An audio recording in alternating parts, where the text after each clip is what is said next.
Hello, hello. Welcome to another video. This is TLC, and today it's going to be kind of another shorter one. Maybe, possibly. Sometimes I ramble and rant, so we'll find out how long it actually ends up being. But today I'm going to be talking a little bit about something that's kind of near and dear to me, just because it is something that, as a DM, I am, as the eternal DM, usually in my friend group. Um, I find that this is something that gets brought up a lot. It is something that was asked a lot, and there's a lot of talk about it, and there's a lot of debate about it. And much like my metagaming episode, which I'll post the link somewhere around here somewhere, just as how that video is something that gets kind of brought up, I think so does this one. And I want to give my little humble 2 cents, just kind of put my own thoughts out into the ether and see what happens. And this is, of course, about DM fudging. It's going to be kind of a simpler video. Nothing too. Well, all my videos are pretty damn simple, but this is going to be the only thing that we really look at because this is going to be more of just kind of a conversation, right? A little more of just kind of talking, through it. Kind of my mindset, what I think, and why I think it. So first off, DM fudging. DM fudging literally just means, hey, I have a screen in front of me, whether it is a computer screen, whether it is a physical DM screen. I roll behind it, and I am willing to tell the players whatever number I want, despite what the number is actually rolled. All right, that is DM fudging. This is different than DM metagaming, and the reason that is because DM metagaming is simply when a DM uses information that they, gives their enemies information that they may or may not know about the party.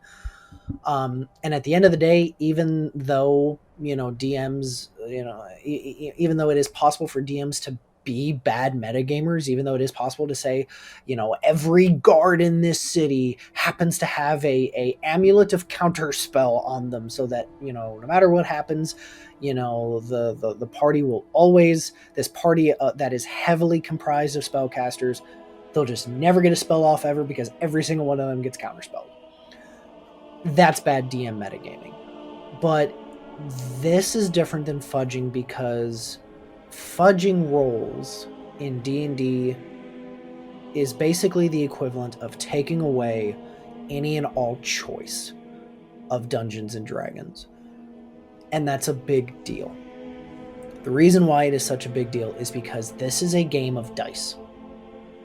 That's it. That is why the polyhedral dice set, as of the last like 5-6 years, has been a multi-million-dollar, tens of millions of dollars business.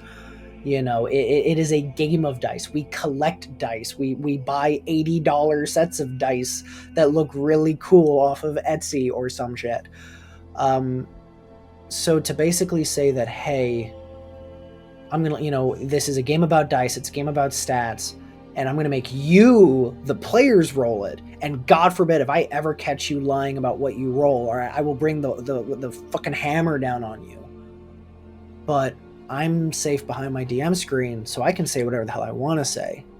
I can, whatever I want my dice to say is said. There's something very, just dirty, just something so wrong with that mentality. And I think that it's something that we need to bring up. So first off, from the way I act, you can probably already assume where I stand on this thing. I find that there's generally like 3 schools of thought when it comes to DM fudging, and that is either you absolutely never do it ever, no matter the circumstance. The opposing side, which is absolutely you do it as often as you need. It's your story. If it doesn't make sense, for that, for the enemy to crit in this moment, then yeah, it's no brainer. You absolutely say that, oh, it's a 3 instead of a nat 20. No question. And then there's a school kind of right in the middle. And it's basically, that school of, hey, I'm going to try my best to not metagame, but in certain situations, if I really think that the story would matter, on these die rolls, then I am willing to fudge in those instances. I have told this to my players. My players have known this for the last Good Lord. Like 5 years, 6 years that I've been DMing. It is something that I printed in every single one of my, like, story spreadsheet ones, whatever, the handouts I used to give my players back when I thought that they would actually read them thoroughly. But my favorite phrase was always, I'm going to let the dice fall where they fall.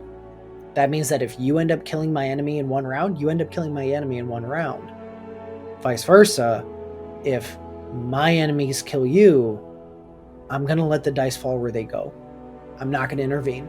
I'm not going to stop it. And so I do find myself in my opinion, one of the few in the very far, right field, left field, outer field, whatever you want to think about it. I am one of the few DM that's like, no, I will not fudge my dice. And in fact, not only do I not fudge my dice, it's almost impossible for me to fudge my dice. And the reason I say that is because when I play, almost every single one of my games besides one is online. I play on Roll20. I don't hide my dice. If my enemy, even when I have had instances where I had an assassin chasing after the players and they had the ability to teleport, and I gave them a magical item that allowed them to, within a certain distance, if they knew who they were tracking, they could sense when the party would use a teleporting magic, and get a general vague idea of where they were going, or at the very least the direction. I would literally, in the side chat of Roll20, I would show them, when this assassin was rolling investigation checks and was rolling perception checks to try and track them, survival checks to try to track them and find evidence and clues as to where they were and where they were staying. There were even times where I was like, okay, at this point they would have gone to this tavern, where, they would probably meet with this person, and I would roll the persuasion check, and so the party would see every single one of those rolls. I never hit anything. Same with my attacks and stuff. So as I've done that more and more in Roll20, it's just kind of more backed up and supported my mindset, which is DMs should not metagame ever. I really think so. And I've seen things on XP level 3. I've seen things on Taking 20. I've seen things on WebDM. I've seen things on the Dungeon Dudes. I've seen things on these, much bigger, much, it might be much better. Yeah, I admit I'm a pretty humble, low quality videos here. But I've seen on these much better, much larger channels, these guys that talk about this, and I'm pretty sure all of them fall in that middle category, that hey, we're not going to fudge rolls, but if there's a certain situation that calls for it, I'm willing to do it. My problem with that is this: is what constitutes the right time? Is it when your favorite player accidentally does something and is about to get killed, so you purposefully hold back that nat 20? Okay, does that mean that you now are going to give every single player that same freedom? Are you going to ensure that, okay, from now on, every single other player at some point is going to get the same thing that I just did to this player, so if they're ever in the situation where they're about to die, I will make something happen to where that they don't? I don't think you'd be willing to.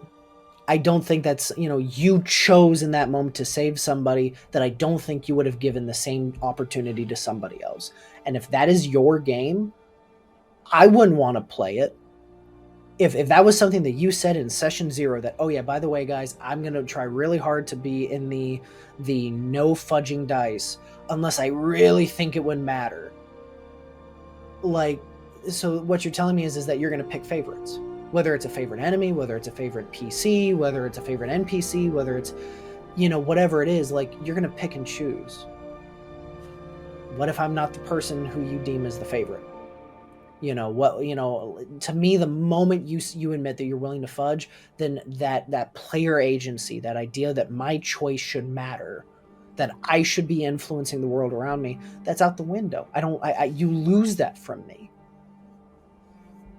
So in my mind, if you are not willing, and the fact, and this is another thing, the fact that I think that every single one of those DMs that has said like, oh yeah, I would only fudge a die roll if it really mattered to my story, I guarantee you those are the same DMs that in session 0 said, yeah guys, just so you know, I'm not going to fudge any of my dice. I'm going to let it all fall where it falls, and whatever happens to you happens to you.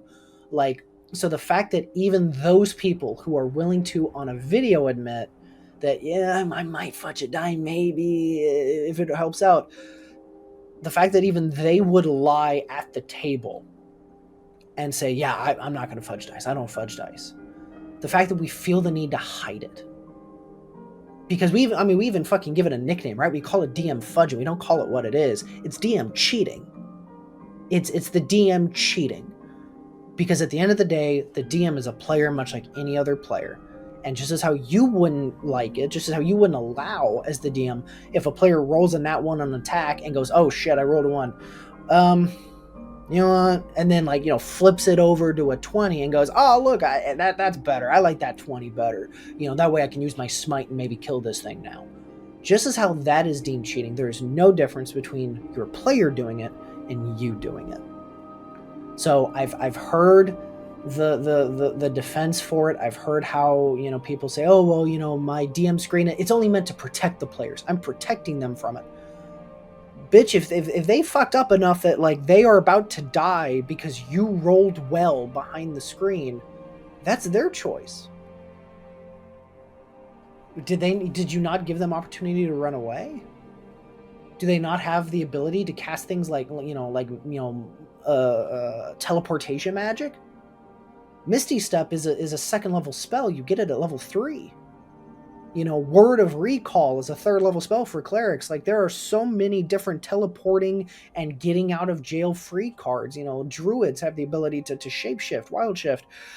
There's so many different ways for people to get out of the problems that, I'm sorry, but if you have gone into this combat encounter, it was balanced, hopefully, if you're a good DM, hopefully you've done good enough, and it just went in the monster's favor, but they kept trying to beat it, even when you, the DM, are hopefully describing how hey, this monster's still looking pretty good, he's still looking pretty tough after he's just pummeled the second PC to 0, knocked another person unconscious. If the players are still there and still think that they have to sit there and fight it, then that's their fault. It's one of those things where, how can we say in one sentence that, hey, DMs, this isn't a story you're trying to write. If you want to tell a narrative, write a story, then go write a story. This is, D&D is supposed to be a game where the players make choices and the choices have consequences, both good and bad. How can we say that and then also in the same breath go, oh, but DM fudging is okay? You can't. If the players make a mistake, then they make a mistake. And it's not up to you to defend them by throwing out, by fudging your dice, either good or bad.